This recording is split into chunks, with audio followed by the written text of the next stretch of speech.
Hello and welcome to Colony Kids SOS.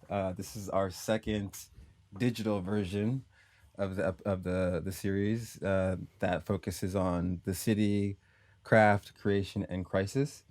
Today we are joined by Elphick Wo, aka Delf, aka What's up? Delfavelli. What's up, guys? Delphifelli. I retired Delphifelli already. Oh, you retired it's that? Okay. yeah, I just try to go by Delph now. It's just Formerly, Delphifelli was a it formerly was known. a phase. Yeah, FKA Delfavelli. And right now you look like you're on a flight. For the people that are watching the video, you look like you're on a flight. But where are you Yes, I actually? this video is it's the landing into Hong Kong back in the night. It's like a '90s footage Okay. of like planes flying into Kai Tak Airport. Right, the old airport. Yeah. But hmm in real life, you're where are you currently? In real life, I am in New York right now, and Brooklyn to be exact, because I feel Hmm. like Brooklyn has more ring to it. I like Brooklyn more than Manhattan. Yeah, yeah. People Yeah, yeah, compare, I guess, Brooklyn to Kowloon. Um, yeah. I think it's very Well, similar. Like Kowloon, Hong Kong side, it's like Manhattan, and then yeah, Kowloon, it's like Brooklyn. Yeah. yeah. There's a lot of parallels on both sides. But yeah, I mean, first of all, how are you feeling right now? It's I'm September good. 2021. Should I introduce myself first? Like, Oh yeah, I mean, feel free, oh, feel free to introduce yourself. I wasn't going in the exact order, but yeah. oh, yeah. Well, yeah. I mean, for those who are listening, my name is Elphick. I go by Delf, and I'm a music producer, sound artist, audio engineer, and a DJ. And I'm currently based in New York, Brooklyn, and yeah, happy to be here. Thank you for being here. How are you feeling right now? I'm good. I'm feeling good. Feeling very inspired lately. Very healthy, and yeah, I feel good energy all around me recently. So it's nice. What about you? How are you? I'm feeling all right. Yeah, I feel. I mean, I try and meditate on the daily, so to maintain a Mm-hmm. sense of like inner calm amongst the storms, various storms that that go around me. So it's like Yeah, it's a daily it's a daily practice and daily journey. But yeah, I'm feeling all right now. Yeah. that's interesting. Cause like I think.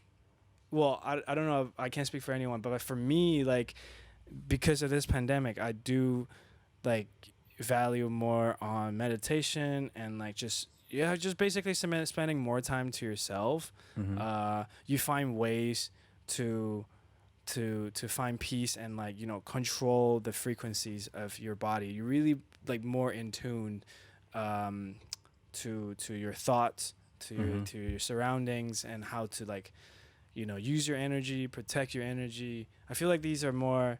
I'm more aware of these things. Yeah. Um, recently. So, Yeah. yeah. Yeah. My mom actually just sent me an article about it was about kind of connectedness amongst us all, but it did state that spending time with yourself, I think, prepares you for being social with others. Because as you know, as introvert as I might be sometimes, it's Mm-hmm. or anybody might be, it's important to remember that we're like social creatures. But I want to be ready for that. Those Yeah. moments of socializing by having self care, and I think that's important. Yeah. I Yeah. think I think that's very true cuz like especially like the cities that we live in is very hectic and it's a go go go, right? And it's true cuz like I grew up in Hong Kong, right? And the only time that I get to reflect on myself, on my life is when I'm not in a big city like Hong Kong, Mm-hmm. and even though I'm in New York, like I'm limiting my activities here due to like circumstance, due to like pandemics, but you know when you're like really slowing it down to listen to what your body wants, what your mind wants, you have more clarity of how you want to move. It's not Mm-hmm. it's not just going with the wave of oh like there's there's things happening over here. Let's just go over there. Let's just over Yeah. there.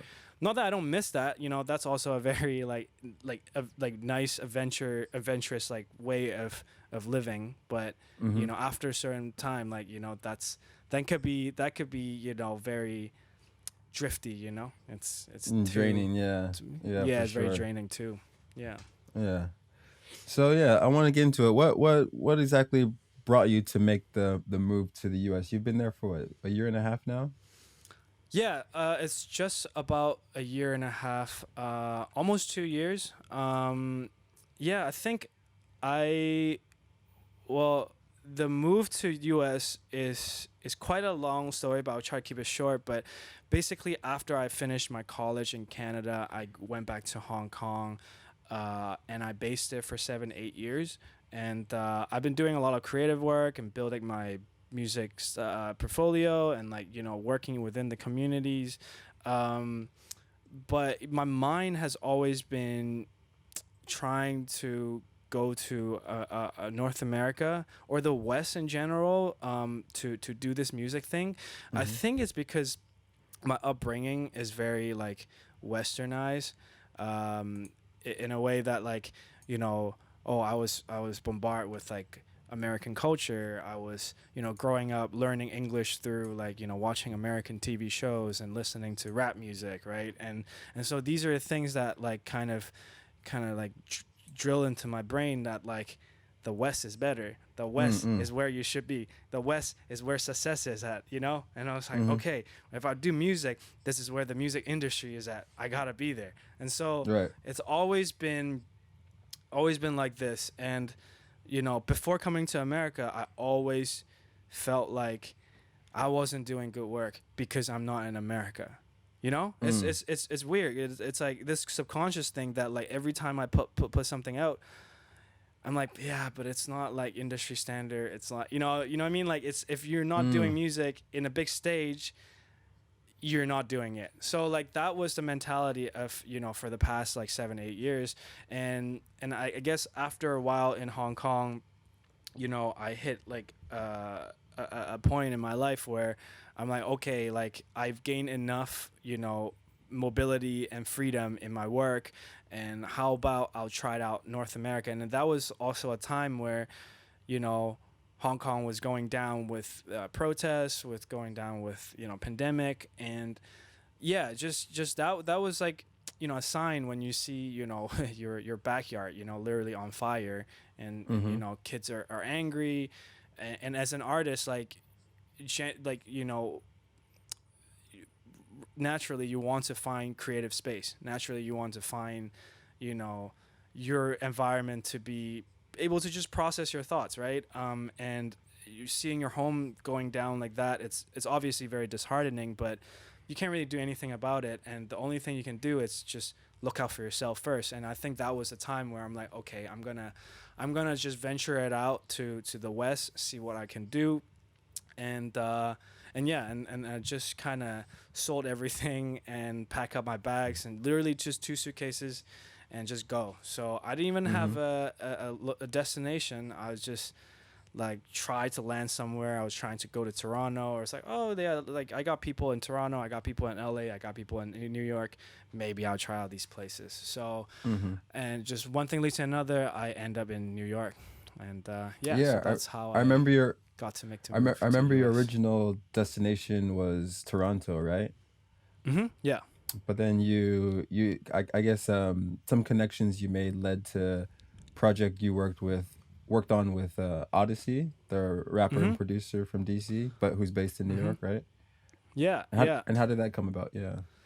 Yeah. That was a really, really interesting way of getting my foot into America. Mm-hmm. Yeah, so I met Odyssey at a Hong Kong festival called Clock and Flap. It's one of the Mm. biggest, Asian festival, and I got linked up by my, big brother Eric Lau, who's a great music producer, sound engineer, and he was like, hey, Odyssey is in town.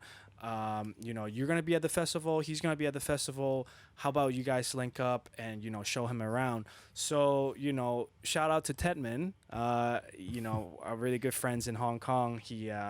Me and him have this thing. We love taking artists around and do a little like tour. Actually, Guide, you yeah. came along too. In the halfway Yeah. of our little tour with Mediterranean Odyssey. food, yeah. Yeah, Mediterranean food with shisha. So that we had a really good time in Hong Kong like 2-3 years ago, Hmm. and so when I went to Toronto, 2020, sorry 2019, when I just moved out of Hong Kong, uh, I hit up Odyssey because I landed in New York. And I was like, oh, like I didn't know you're in Brooklyn. Like, he was like, yeah, yeah, just come to my studio. And we have no expectations. I went up. He like he was a very wonderful host. Like he made me really nice coffee. He made me really nice shisha. Just like okay, like this is cool. And then he was like, oh, like play some of your music. And then I play him some of my beats. He played me some of his beats, and that just kind of clicked. He was like, oh, like this is the kind of sounds that like I want. It's like Ableton. He uses a Pro Tool, and Mm.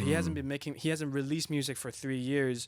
And I'm also at an age where kind of bridging the gap between his generation, where it's a little Mm. like he grew up from like a backpack rapper Mm. into more like established like indie hip hop now, right? And so that's the kind of Mhm. world that he's in. But I'm also familiar with like the trap hip hop, the new waves of hip hop artists, like the Bohem Phoenix, the K Tronada, that kind of sound, right? So Right. newer sounds.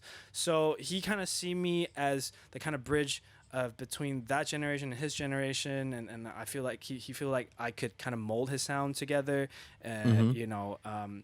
make sense of it. So that's how kind of collaboration came about. And yeah, like because of that, like he sponsored my stay in the US. Our working relationship kind of grant me like a visa in the Mhm. States. And it's just so nice because like he's a American Sudanese, right? Immigrant Right. also come from an immigrant family. And when he knew about the Hong Kong situation, um, I was trying to look for new opportunities in America. Uh, he kind of sympathized with that because his country, home country, Sudan, just got liberated from a dictatorship like not long ago, like I think 2 years Mhm. ago.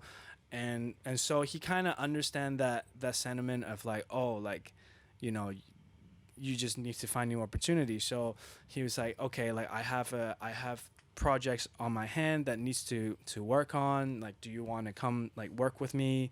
And so that's how the collaboration kind of come about. And after that, like I'm just now I'm a year and a half into US, and yeah, so that was the relationship with him Yeah, so and that far. the main EP that you worked on just recently had a few of the works like picked up for licensing with NBA 2K, was it? And Yeah, it it was was on so a few funny. Like, shows. yeah, shoot your shot. Like that was the track that Yeah. me and him were actually like in the studio. I don't know. I forgot who said it, but I'm gonna take credit because I feel like I said it. Like I was like, "Yo, this sounds like," because you just shoot your shot, shoot your shot. Like I Yeah. was like, "This is like a basketball, like NBA." Yeah. Yeah, it's like NBA Live kind of track. And next thing I know, it's on the new NBA 2K. So I'm like, "Oh, this is great," you know. Yeah. And yeah, his mindset of making music, I learned so much from him because he he has a whole like strategy and like concept even before making the music. Mhm. So it's like everything has a purpose for him.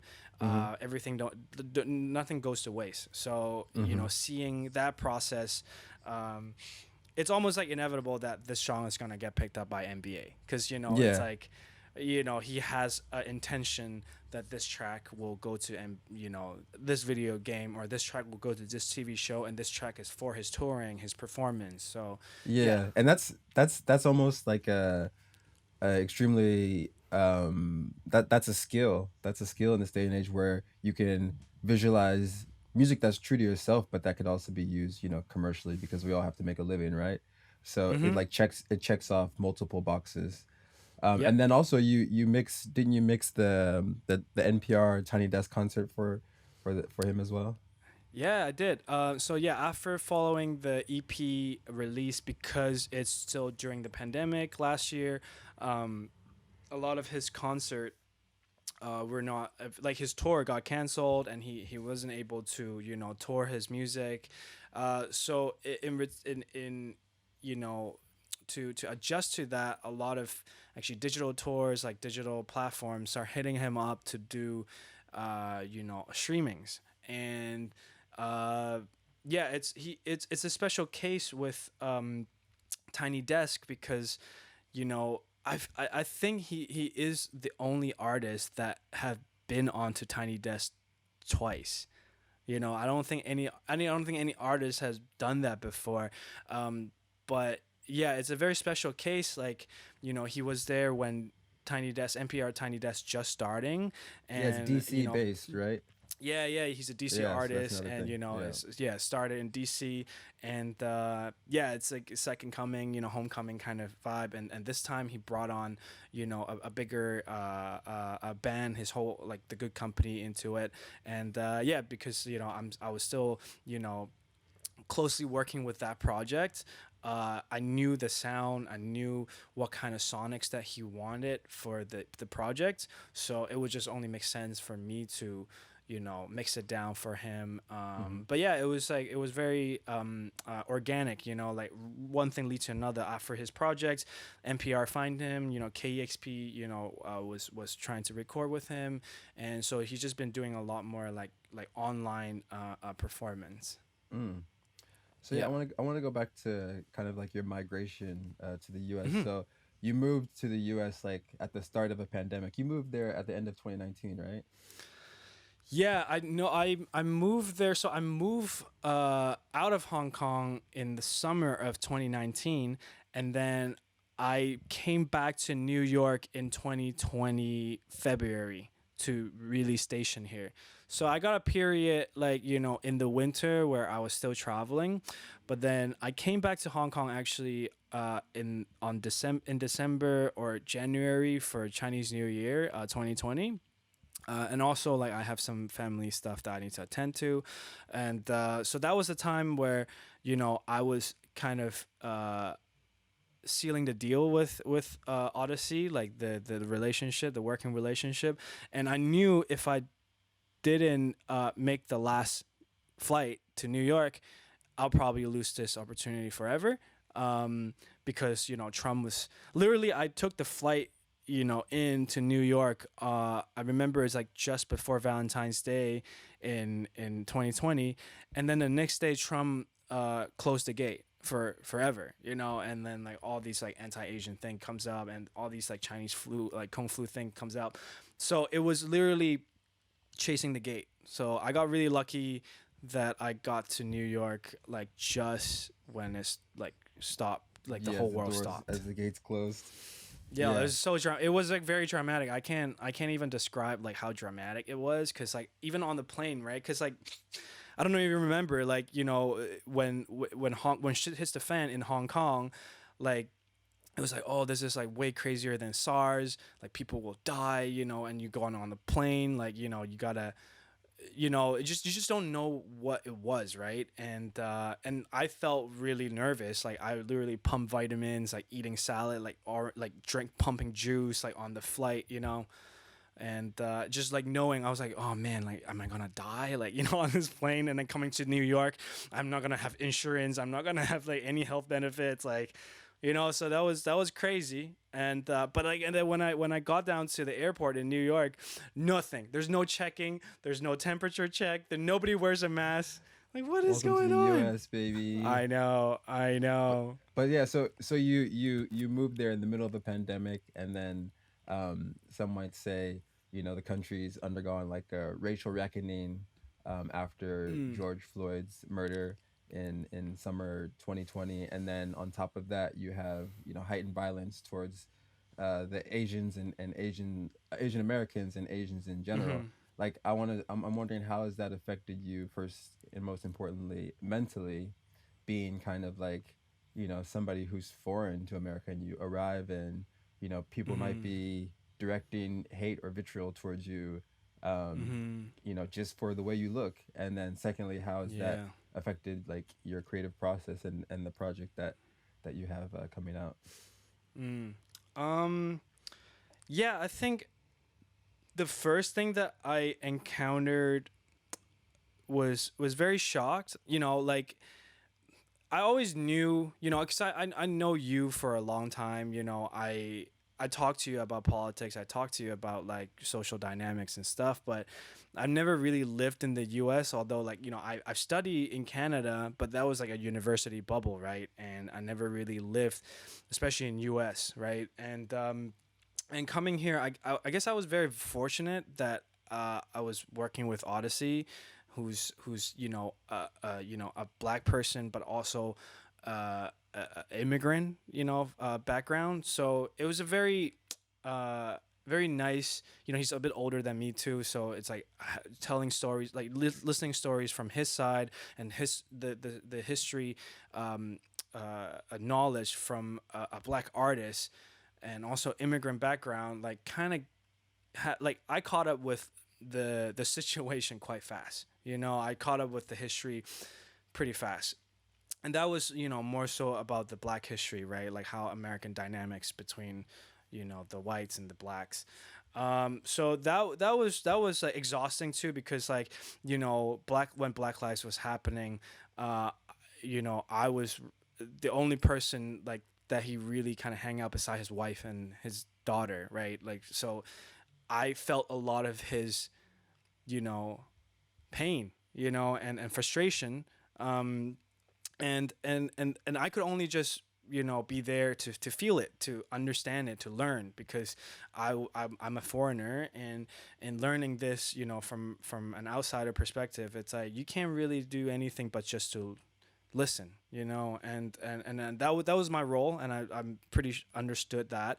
And as time goes by, like, actually before the anti-Asian thing, because there's still the whole overarching pandemic narrative, right? Like the Trump administration was, like, saying a lot of hateful things towards Asian. And I remember specifically, uh, you know walking in the park and seeing just eyes there were fearful. They were very, you know, like very suspect. Very very like, just they just look at you in a way that I knew that black people have this look to them, like, just day to day. Mm-hmm. It's like generations over generations, and Mm-hmm. I only just got to experience like just a little bit of it, and I was like, and that was disheartening. That made me feel so uncomfortable, that, like, wow, the hatred towards me was just like this. I can't even imagine what does it be like with the black communities, Yeah, with, like, with or like, all the yeah, things. or Muslims after Yeah. 2001. So Yeah, it's almost Muslims like too. you got a crash course in like the real America in the last, Yeah. year and a half. It was a And very peculiar, like, period, really. Like, I feel like I just got the condensed version of what America was, and I got the essence unfold in front of me, like, forced me to, like, experience all this within, like, just months, right? And so, that was how I was kind of approaching it. It's through hmm an education lens, through, like, absorbing knowledge. But then when Asian anti-Asian movement hits, the states, hits the news, um, that was actually the most shocking to me, because, obviously I'm Asian. I have Asian friends that have families here that are Asian American, people, and just learning the people that come before me who having the same mentality, or even, like, worse situation, where, either looking for new opportunities or just trying to have a new home, right? These people come before me, didn't get the same respect, didn't get the same treatment, like how I would expect, like America, right? Getting beat up by like just random people, and like just violence like over like elderlies, like these are things that it's just unimaginable, like as especially as a Chinese person, like you have this, it's drilled into your head that you have to first and foremost like respect your elderly, Hmm. no matter how shitty they are, like you just have to do it. And I see the merits of it, because no matter what it is, like elderly have more experience than you, like whatever it is, like they gone through more than you. So you shouldn't, like just destroy that, and the way that American like tackle these the targeting vulnerable people, targeting elderly, that's just I didn't even know how to process that, because it's just not in my vocabulary how to engage in conflicts. It's like, whoa, this is just in that next level. So it was very shocking.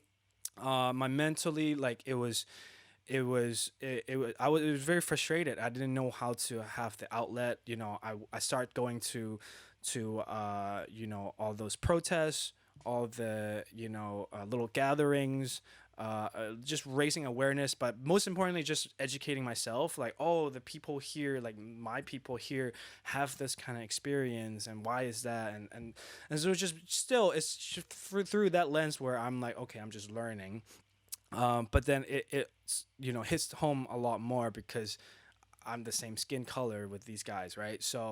Mentally, like it was tough, and I guess how I translate into creative force, I think I started to process it by thinking about my family. I think the first thing that I started to really internalizing it, is looking at my family, how their migration pattern from my couple of generations before me, my grandparents from Sichuan, Chengdu in China, Shanghai, and then my mom's side from the little fisher town, Taio in Hong Kong, like come together to this big city in Hong Kong, um, to find new opportunities.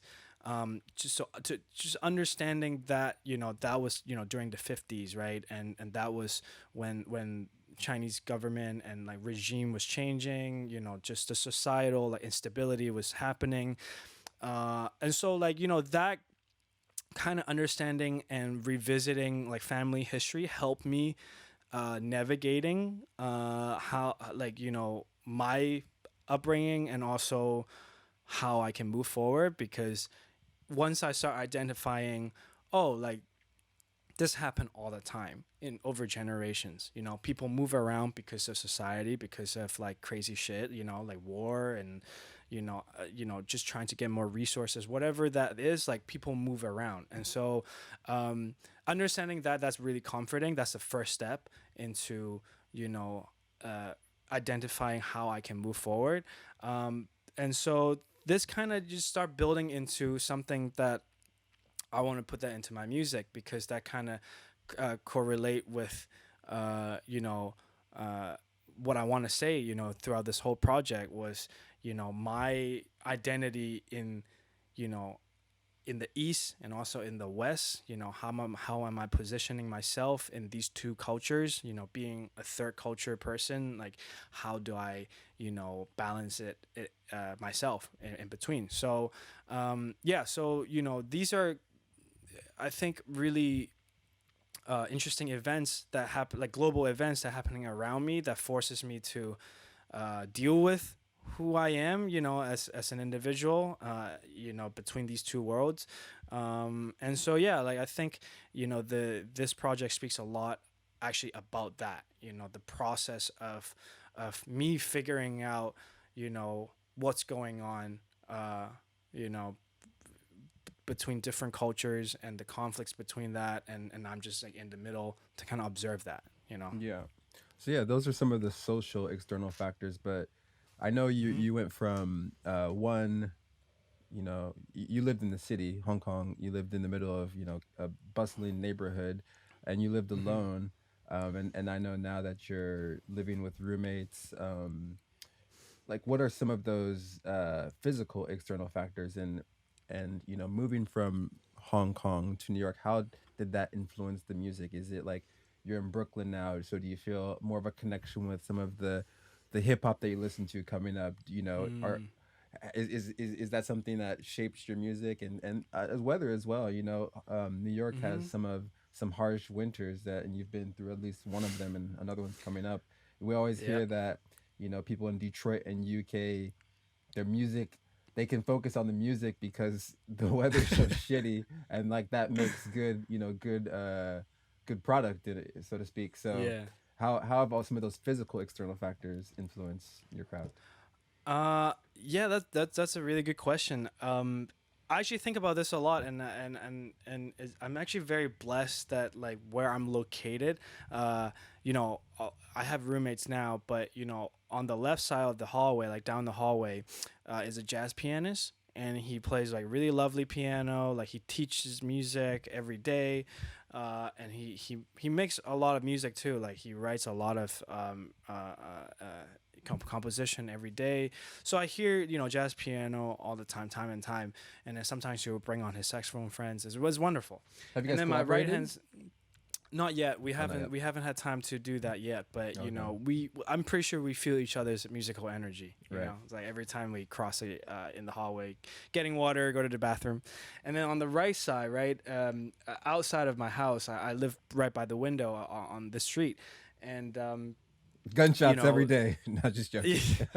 no sirens every day, that's for Right. sure. Right. And yeah, it's shout out to wild birds. I actually haven't physically been there yet, but I'm just living like a couple blocks down, like literally actually a block down, and they play really good music. They have live events like every night, like Latin music, Brazilian Oh, nice. music, Called like Wild just Birds. Wild Birds. Yeah, it's like right next to Peach. It's right next to Friends and Lovers.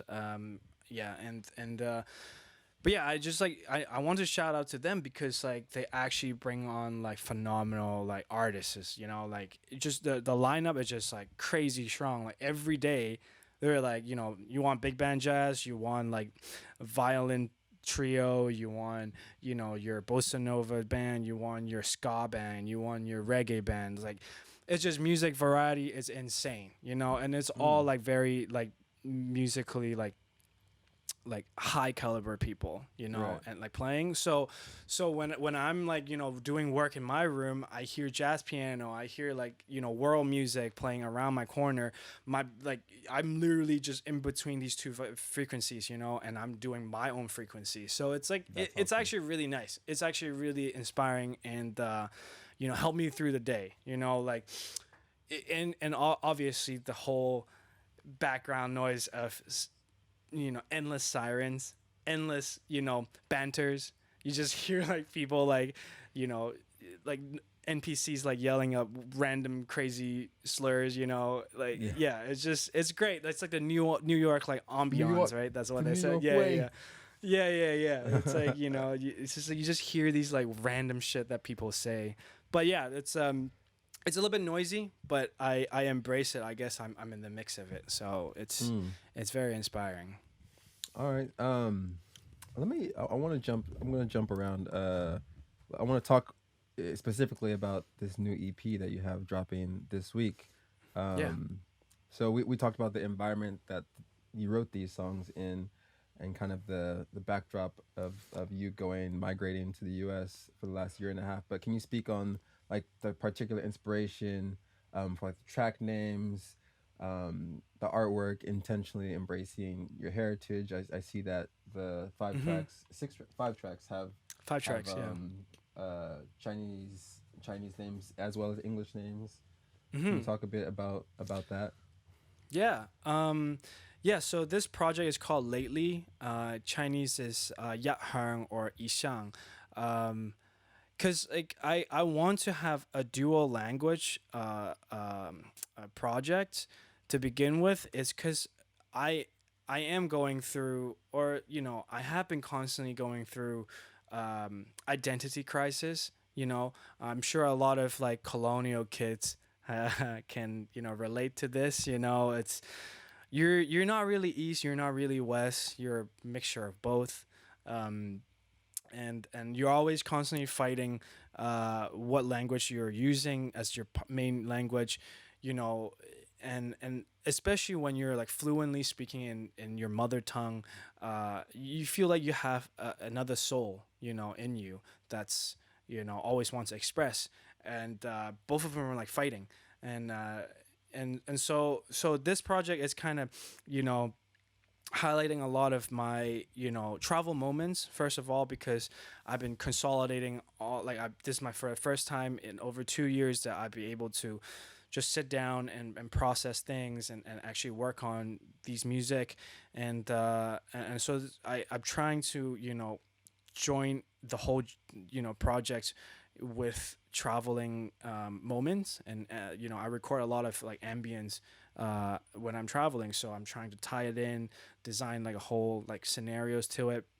um, and it's also a phase where I am learning how to be more self-aware, and like it's a very I am going through like self-discovery phase where relearning certain things, and like trying to like get rid of some old habits, like all these mindsets, kind of intertwined between my Chinese personality and also English personality, so that's where the dual language comes from.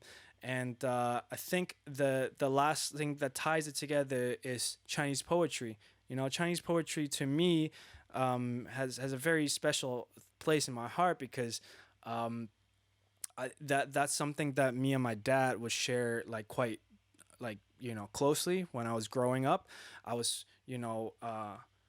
forced to memorize all like um, the Tang Dynasty's like 300 poetry. That's like a book where it's almost like a standard in literature, where kids were encouraged to memorize all of them. And I remember specifically, because of recalling all my memories and my upbringing, I remember specifically my dad was like really pushing me to learn Chinese literature and Chinese poetry, Mm-hmm. and because Chinese is 5,000 years of history, their ancient wisdom, ancient philosophy, uh, had a lot of hint on how to be to view life. The perspective on life. It's like there's some truth to it, and I see a lot of like parallel to what we can apply to modern life. So I think it's a good meditation for me to, you know, you know, dive into Chinese poetry when I'm in the West. Kind of satisfy my Chinese brain, and the more that I look into it, you know, I start painting pictures with these words. Like Chinese characters that I picked. Hua was his flower, and then Jun, it's a gentleman or king, and then what's the third one is Ying, which is gaze, and then the fourth one is Si or Si, mercy. The fifth one is Lei, Li, or leave, right? It means, yeah. So all these words, right, are kind of like I just start use these words to pinpoint the track first, but then the more research that I do on these words, I discover a whole batch of like Chinese idioms, Chinese stories, literature, poetry that uses these words, um, and the more I discover, oh, these are like really beautiful picture that this four character can do, and just all these memories start coming back, and it helps me paint a more in-depth picture of what I'm trying to express, and so yeah, like this is how the whole project kind of grow. It started with just appreciation of Chinese literature, but it's also very like tied into my upbringing. So yeah, this is the kind of logic of like how this project came about. Yeah. That's the perfect time to kind of jump into one of these tracks. What Yeah. should we start with? What should we start with? Um, let's start with Yeah, number 4, maybe we can do mercy, you know?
Hiểm Phong nè phải Hiểm Phong hoa chị đây vào hậu là bố kỳ đi Hiểm Phong mà đi bay sập bay tất con lẹ kẻ bỏ nó bồi tôi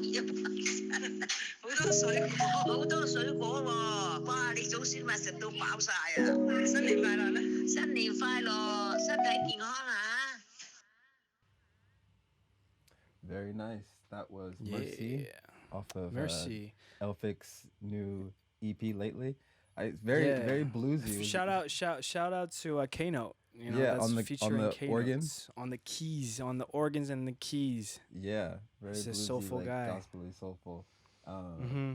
And in the beginning and bookending the piece, we heard some audio notes. What were those? Those so this track particularly, like, it's one of my meditation on anti-Asian movement. This was, you know, I was really shocked and heartbroken, you know, just like didn't know how to like process this, and I found this piece in my folder that I actually worked on with Keynote like when I was in Canada a few years back, but never see the light, and so like I dug this up, and it just had, like, you know, a churchy kind of like soulful vibe to it that I think, you know, I just love working on this track because, you know, it was coming from a very organic jam. Like the drum beat that I did, it was like it was like a live jam session. Me, Keynote, and my brother Terrence, we were all just like jamming out, and this kind of came through. But then this kind of came to life because I was writing. I was talking to my parents a lot. I was like consulting with them. I was like, you know, getting advice from them, or like just literally just sharing my feelings of what I'm experiencing in the West. I cried a lot, you know, and I starting to have a lot of like emotions, you know, regrets, you know, just towards family and all those like mistakes that I made when I was a kid, um, and and hearing my mother, hearing my father, hearing my grandma, how they talk to me, how they comfort me, like give me a perspective. It's like, man, like how could you like be violent with these people? How could you be violent with this kind of love, and that's what I didn't, like took it really hard, like in America. But anyway, so after like talking to my family a lot, I was just like starting to download these sound bites and trying to mix it into the music. And the first bit of it is actually kind of interesting. I got this sound bites accidentally when I was doing an ambient project called Sounds of Hong Kong, which we can talk a little bit more later. But yeah, it's like I took this snippets from the beginning. I didn't even notice like when I was doing the other project, but it's a little kid saying, taking a tram, taking the tram, and say, "Hey, Dad, like I want to sit like a little bit further back," and the dad was like, "No, no, no, no, like we're getting off soon, like we don't have to." And then the kid was like, "No, but I want to," and that kind of like reminds me of how I was like when I was a kid. I was spoiled, I was like, whatever I want it now, and then at the end, it was like a WeChat message with my mom and my grandma.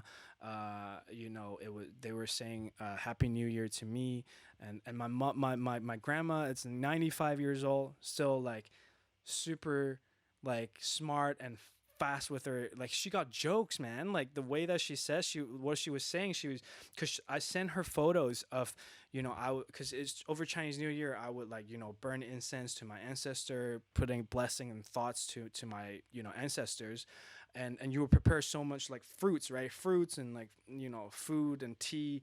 I put a whole table of it because I couldn't go home, so like I just put all the energy in that.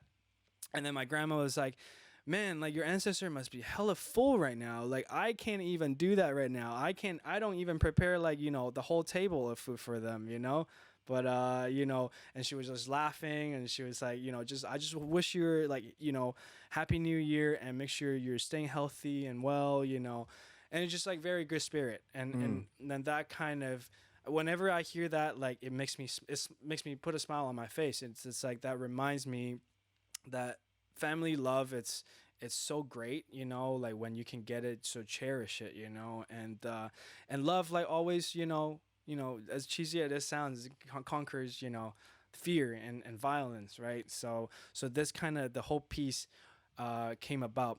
And one last thing about this track is, after I made this track, there's one thing that was missing, was the I felt very, empty, because there's no vocal, there's no singers on it. And the one thing that I think seals the deal, I found in my bank, I got dim sum ambience. I had like dim sum restaurants ambience in my vault, and so that like really sealed the narrative, because you bond with your family over dim sum joints, like that's how like Chinese family, like, share the love, share Sunday brunches, and share the time together. It's through round table dim sum. So all these like percussive, that kind of little clings and clangs that tie the whole piece together, they're actually like, dim sum restaurants, Geosonics. Okay. Yeah. Mm-hmm. So I've seen some of the visuals for the project, like the cover artwork, and I think you had like an inspiration mood board, and like so. But in the past, you would have outsourced specifically the cover art, to one of your collaborators. I think you worked with Derek in the past for one of your other releases. Like, what made you want to take control of like the visual side of the project as well this time? I think it's just trying new things. Coming to New York, I actually tried to collaborate with Derek again. Shout out to Derek Info. Super great, visual designer, strong, designer. skills, and I actually try to work with him. But then I think the reason why I want to take charge of my own visuals this time is because first of all, it's a Chinese literature inspired content, so I I need someone that speaks Chinese. I need someone that like understand the Chinese culture to manifest this idea, and like a lot of these like poetry and idioms that I picked, they're a little bit abstract. Some of them can be a little bit abstract in the meanings. So I actually found myself hard to explain to the designer friends that like my ideas, and also I was going through my identity as an artist, like how I should go, and so it was just like a very hard time to tell people what I want. So in that sense, I'm like, okay, if I can't tell anyone, that means like I need to tell myself what I want, And one thing leads to another. I actually picked up design on Canva, Canva.com. Like shout out to Canva, because that honestly, like this online tool is so easy and convenient and so intuitive. I picked it up in like 2-3 days, and now I'm like okay fluent on it, and but yeah, it's I think it's more true to who I am, and just a little bit more because of my situation, like it's easier to collaborate with myself for this one, and I think it's more effective that way. Yeah. Are there any other visual inspirations that might have influenced your thought process or just this whole project that maybe aren't evidently clear? Because I remember seeing like some anime stuff, and then also like some like late '90s, early O's cars and technology, like old, before pre-smartphone Yeah. phones, mobile phones, stuff like this. Are any of those synthesizer history, any of that Yeah. inspire this whole project as well? I think yeah, sonic wise definitely, because like I still really like the analog tip of things, but I think the reason why I'm drawn to like the early 2000, like late 90s, not because like oh like now is the time to like kind of everyone's like vintage vibe, going back to the 80s and 90s, which because the history cycles through it, culture like cycle through it, but also I think particularly how I compose these music is through digital. Like, this project, I have very limited access to synthesizer, to analog gear. I try to put, analog feeling into my digital production. And 2000 was the time where digital production came about, and has some analog elements onto it, but it's mostly digital. So that was like a time where I feel like that world is a perfect blend when digital is trying to fight over analog, but then at the same time analog is like taking a little bit backseat on it, and it was just like a perfect mix. Yeah, I like think the balance. in the 2000. Right. Exactly. Yeah. So I think I took a lot of inspiration on that, and grew up in Hong Kong. Like I live right by Sam Shui Po, like Ap Liu Gai, like that's one of my favorite streets, in Hong Kong. You just like scavenging different computer compartments, and different broken records, or like sockets, like different little toys that like from the 2000s, like CD players, like, or just like random stuff that you don't even think that you will buy, but end up at your house. So that's like really inspiring. It's like sampling, you're trying to find these little things that can put textures on, and yeah, I think I took a lot of inspiration on the mood board came about when I'm also like just recently how I digest knowledge, like, oh, like I'm learning about string theory, I'm learning about atoms, but I'm also learning about Chinese poetry on utopia. So like these things kind of connect, but not really, but it is, you know? So it's like it's very meta in a sense where, oh, I'm learning physics, but it kind of translate into technology. I'm learning music theory, but it kind of translate into geography texture, you know, like earth texture. So like all these things kind of interconnected, and I'm trying to push everything into my digital realm. Like this product is very digital, so I'm trying to push all these information into it. And so I guess the visual side of it helps a lot if I could create these kind of images and symbols right around it. Yeah. What are some of the musical inspirations that kind of went into the project? The music that's kind of been keeping you company. I know there's a it's delicate balance between, listening to music and creating music. Some people, some artists Mm. prefer not to listen to much while they're creating, but I mean, no doubt music is around us whether we choose to listen to it or not. Mm-hmm. So, I know you have a background listening to jazz and hip hop and ambient and house, a lot of the same tastes that we share. So, what are some of the other artists and pieces that, new and old, that have kind of kept you company during this Mm. creative process? Yeah, that's a very great way of like framing this question too. I Yeah, during the creative process, I almost like really like I think I started really going at it on this project like early this year, like in January.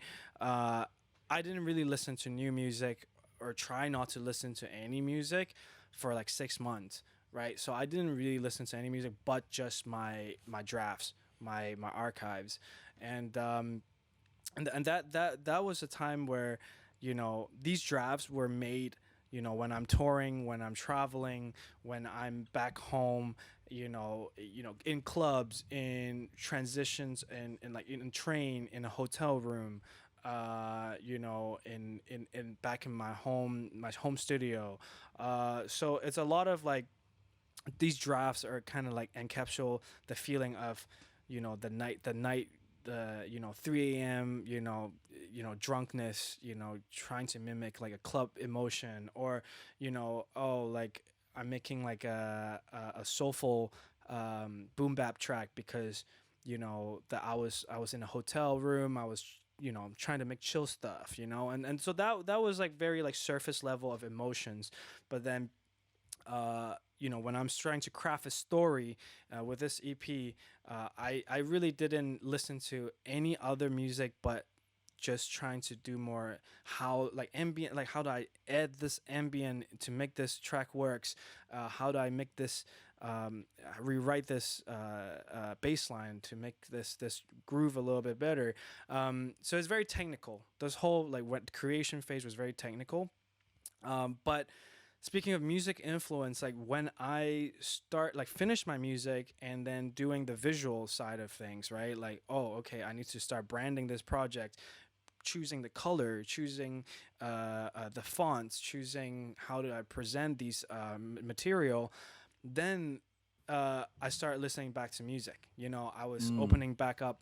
I didn't have my record player here. I didn't have. I Hmm. couldn't dig like that anymore. But I literally cried. I remember like my ears start opening again because I can go on YouTube. I can go Hmm. on YouTube and just endlessly like suggesting like crazy albums, crazy mixes. And I remember specifically I was just like working on like some colors, some like trying to get these ideas, like visual ideas down, and I just start crying because I was like, man, listening to music is so beautiful. I don't have to think about like the technical side, like, oh, is this the bass too hard, is this the clap too loud? You just listen, right? And yeah, speaking of genre wise though, like I start listening to a lot more vaporwave stuff, but not vaporwave the slow down stuff. It's more this subgenre that I recently discovered called Malsoft. It's people that would do crazy reverb on their mall recordings. So they will record like ambience from shopping malls, and then they would put like elevator music or like 80s like Japanese city pop underneath it. That surprisingly, like really resonate with me. And I think it's because back home in Hong Kong, I was a serious mall rat. I'm sure you're. Yeah, I would just go to malls like the whole day, like it just because you can get all kinds of entertainment there. You can eat, you can watch a movie, you can like get your nails done, and like buy some like daily clothes, and then grab a drink, and then meet a friend there, and then like it's so like uh uh you know uh complete, an experience in the mall. You can do all sort of things you would do in a day, like in a mall. And plus it's like the AC is great in Hong Kong, and Yeah. and I think because of that, like it resonated with me with a lot. I'm just like, oh, I can just chill in the mall, like, and these mall soft, right? Like some of them is very specific. You can be in American, like outlet mall, or like you can be in the Japanese, like Harajuku, like compact mall, but they will have like different music underneath it. So that was surprisingly interesting to me, and then because of that, like I started listening to discovering more ambient music. Maybe it's because my surroundings is already pretty noisy, like music here and there, and sirens, and like New York. I think I want to find peace a lot of the time with myself, and like just quiet myself. um, I discovered this artist named Takashi Kokubo.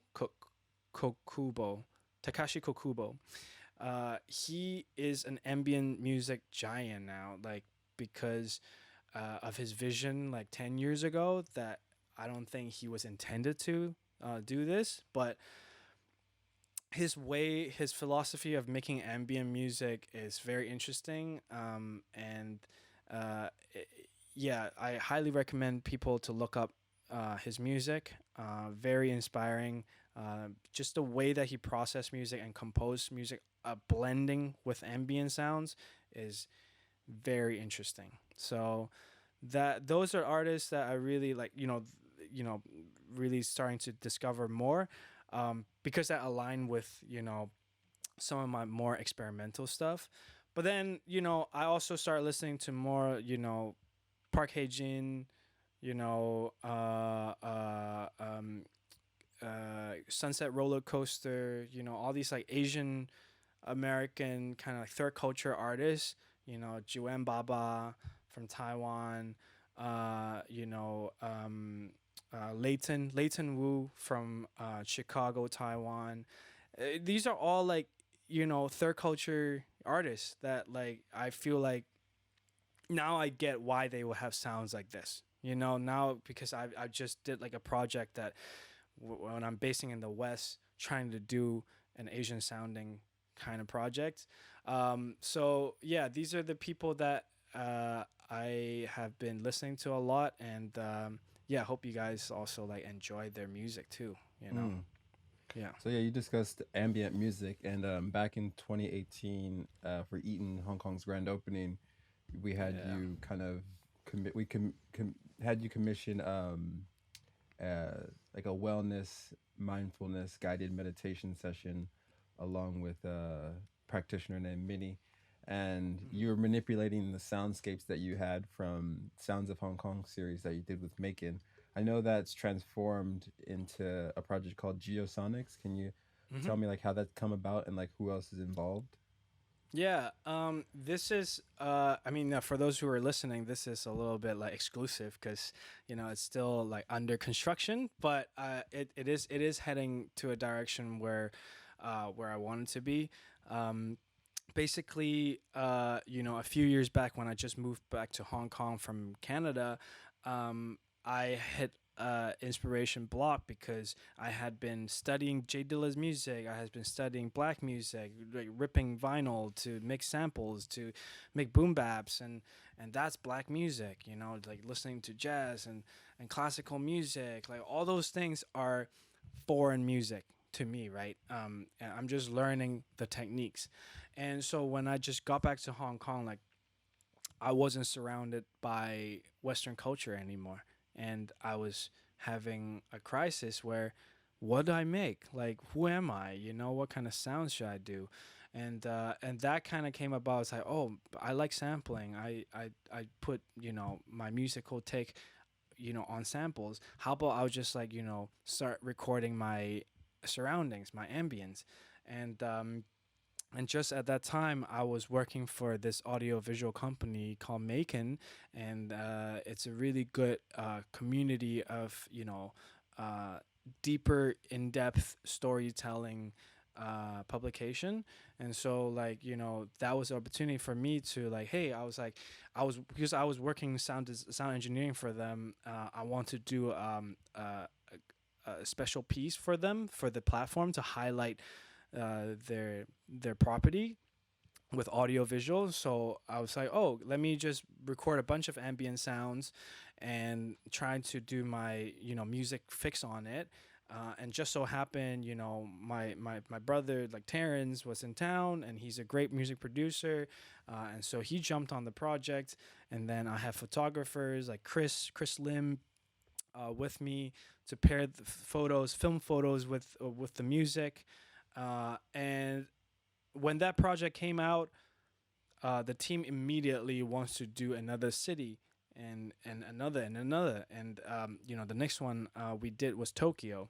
And you know, I banked a few other cities sound bites, but you know, the complete projects, we only had Hong Kong and Tokyo so far on Macon website. And it's called Sounds of Cities. But now that after the project was out as an editorial piece, I've always felt like there's a lack of engagement and interaction to the piece. And I always want to bring this concept into more like, you know, more immersive experience. And so that's why I came up with Geosonics, because at the end of the day, like, I want to travel the world. I want to document different sounds from different people, different culture. I think that was the core of this project, was to find unexpected sounds and to do my own artist interpretation on it. Not necessarily me, but just having an artist, like, point of view into processing the sounds. So I was very lucky that I assembled a team with a couple of my really good friends. Ran, shout out to Ran. He owns an agency called Hyphen Works in New York, and he recently moved to Taiwan. And he loved his backpack music, right? Like, he loved his Zion I, he loved his People Under the Stairs, you Yeah. know. Rest in peace Yeah, as and well. Yeah. oh, really? I didn't even know. Like, oh, Both of yeah, them. People Under the Stairs. Yeah, both of them. Yeah. Yeah.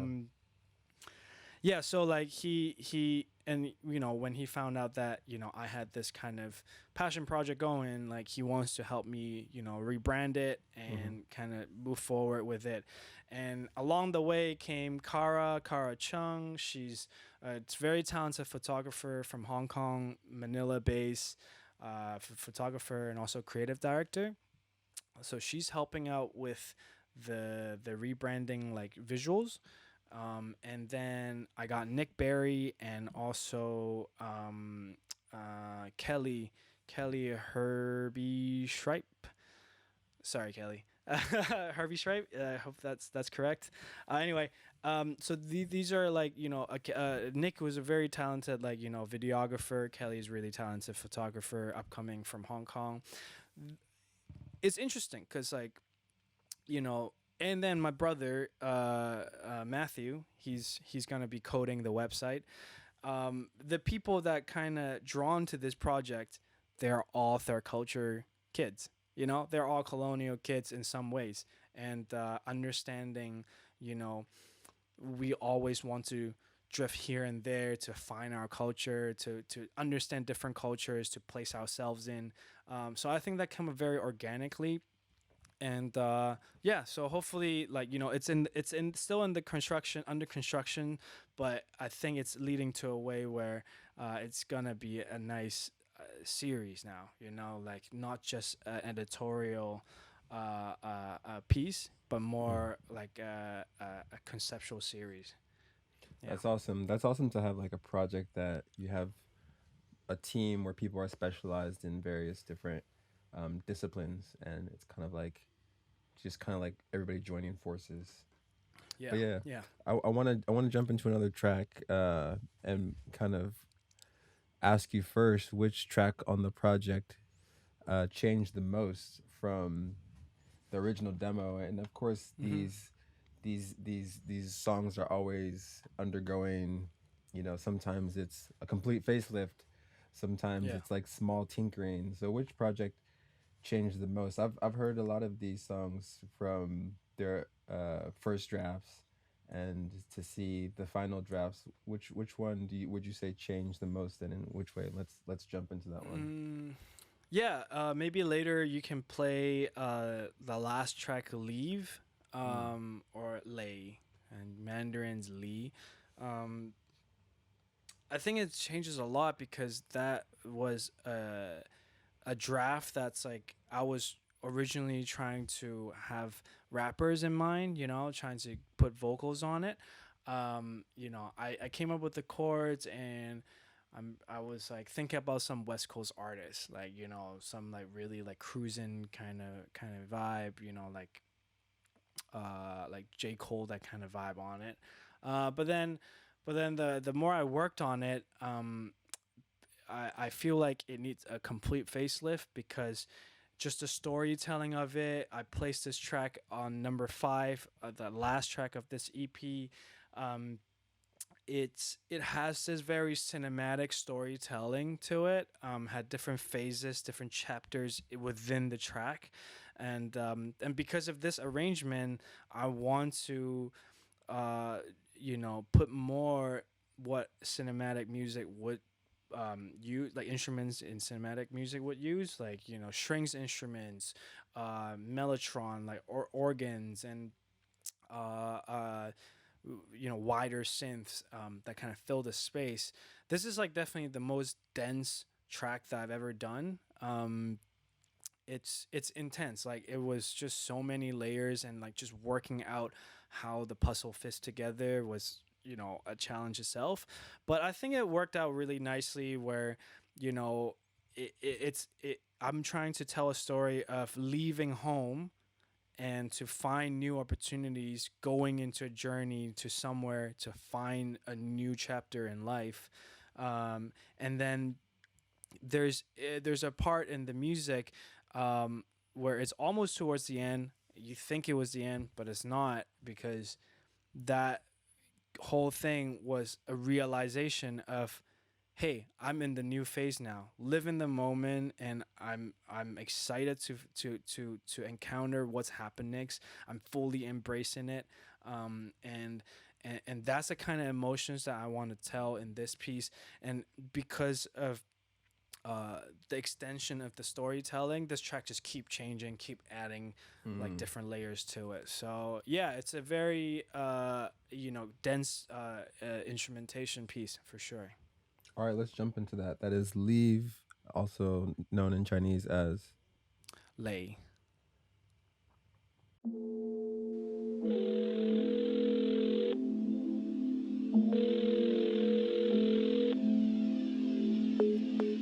对不起，您拨打的电话已停机。Sorry, the number you dialed is out of service.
beautiful Yes, and yes. amazing ending to the project as well. Thank you, I wanted thank to you. I wanted to ask you, how do you know that a track is finished? I know these tracks have undergone like many iterations. How do you know Mhm. it's actually done? When it's done is when you're like completely sick of it, and also like when you actually no like in serious no like you you don't hear anything to amend, you know, like Hmm. obviously there's actually you can always add things, you can always change things, but there will come a point where because I also mix and master on this project, when you mastered it, like you pretty much know like that's the phase where it's only sonics at that point. It's not really musical Hmm. elements. Right. Because I see through all the stages, like each stage I know I'm not gonna go back on. So that got pretty lucky that you know that just keep things moving forward. But yeah, I think uh, the the key is just like you know if I don't hear anything immediate jumps out, that means it's done. You know, yeah. And letting go, that feeling of letting go. So I know you've produced for Hmm. singers and rappers, like for example Bohan Phoenix. Is letting go of that instrumental for Bohan Phoenix, is it easier to let go of than and let into the world, I should say, Mm. than your own kind of solo material? I think so. I think Rio's because first of all, like working with other artists, at the end of the day, it's their music. Obviously, like we get you know shares and like you know uh, production credits and like whatnot, right? Like you know arrangement, but at the end of the day, like it, it's a collaboration, and the product is king. It's the music is the king, right? And when you have another chef in the kitchen, it's easier to get to that goal. But for your personal projects, I think I'll get better at it. I really hope and I look forward to getting better at it. That like you know I'll have the mindset like Odyssey, like you know just knowing the concept from the get go, knowing what to achieve when you hit that mark, move on, move forward. I think it's because this project is so, uh, uh, you know, there's a lot of processing happening internally and externally for my situation. I think it's extra take extra time to just process the thought and, you know, not just processing but also healing from it. You know, I also went through like Hmm. you know this is like a personal journey. It's not just some you know flexing music where you know I'll just like do crazy solos on it and then like make a sick beat. You know, like it's not. This is more like about my personal Therapeutic. growth. Yeah, more therapeutic approach to it. So it took a little bit longer time than I thought. Mm. So yeah, I only have a few more questions. I know it's getting late there where Mhm. you are. What's your biggest realization of this last year and a half, 2 years? Um, the biggest realization is know how to like forgive yourself and also forgive others because those are prejudice against the world really. Like, you know, the way that you see yourself, the way that it really affect the way that you see others. And to know that you can grow out of something means that you can change how you see the world, you know? So it really comes from within. And it's okay to make those mistakes and but learn from it, you know. And but the process is always painful, you know. It's Mm-hmm. you gotta learn how to confront it in a way that's honest and you know and knowing that you are loved, you know, like at the end of the day, like you love yourself and also other people love yourself, other people love you too, they care for you too. So that helped me through the process of growing. So I think this Mm-hmm. project make me realize a lot of that, you know. It's to Mm. know how to let go of things, forgive myself, and knowing that I'll try not to do those mistakes again, you know. There's this one quote like mistakes like what is it, what does it say? Basically it says the mistakes will keep coming until you learn it, right? And the mistakes, you know, will always knock on your door until you actually learn from it. So yeah, like that's I think that's one of the biggest thing that I learned. So you've stayed connected to Hong Kong by just, I guess, staying up on Hong Kong news, and of course, you have friends that you stay in touch with. But I'm curious, how would you define this generation of Hong Kongers, both in Hong Kong and abroad? Because you, just like you mentioned with the Geosonics project, Mm. you're connected with Hong Kongers who might not be in Hong Kong right now, whether Mm-hmm. that's permanently or temporarily. So how would you define that this whole creative community, or maybe not even the creative community, maybe Mm. just the youth in Hong Kong and this generation of Hong Kongers? I think, I can only speak from my perspective because, my situation might be more privileged than the others, or, some people are didn't go through the same thing that I did, but what I know is the Hong Kongers that were able to have different cultures in them, like educations, like Western, culture, whether it be English language, and to be also be able to learn Chinese language.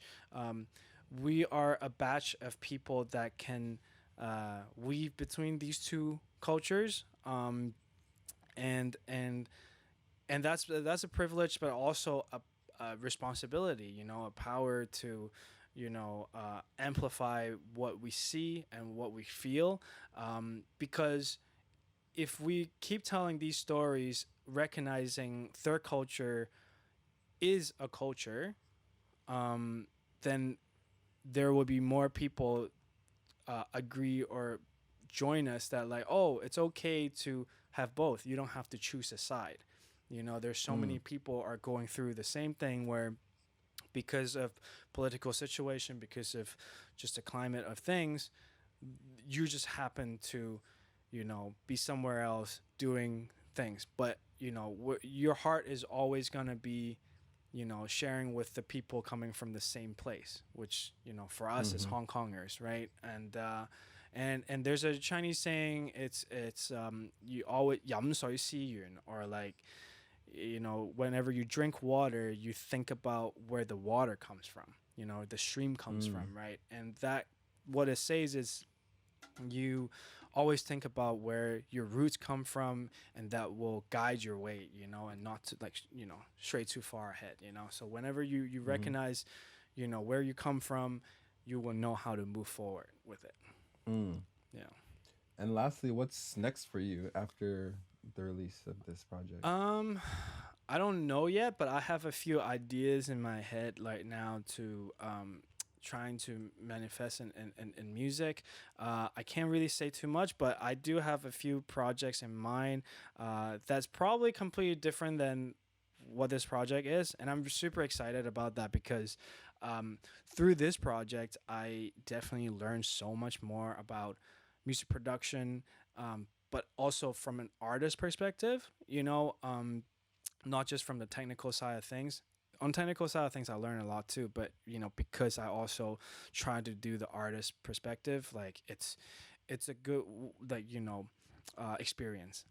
But I think next, it's just starting to make more music, and I'm looking into, touring Asia soon, maybe like early next year, in talks with couple publications and arrangement to see if I could get that going again, because pandemic kind of slowed things down. But I think, renewing my sounds and moving forward, it's just trying to get more sounds out. More, I'm gonna do more DJ mixes too, to kind of create the sounds around me.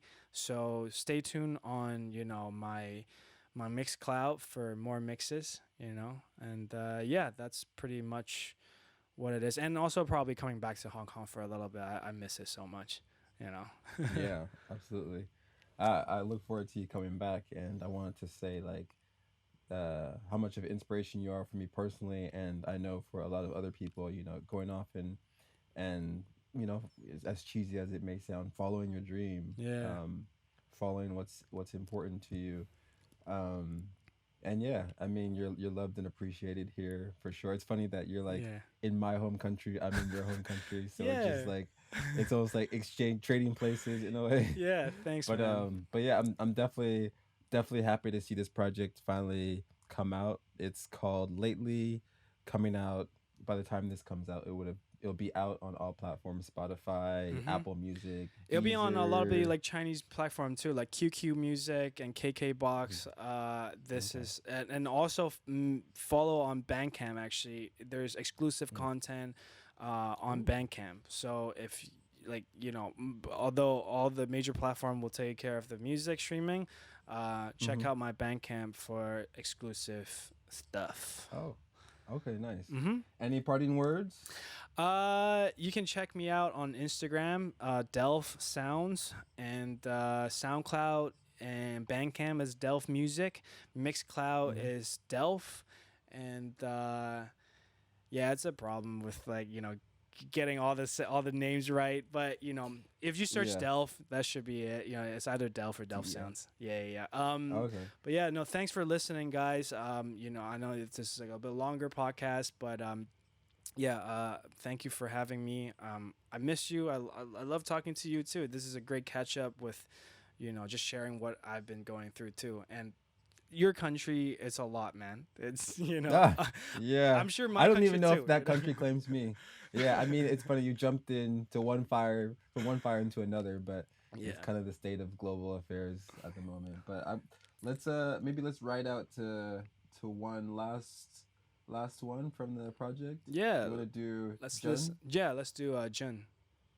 Okay. Here's Jun. Also Second track. pronounced. Guan or Jun. All right. さらにマリオコインで手に入れたアイテムやスペシャルカードも全部応募できるその数なんと200種類以上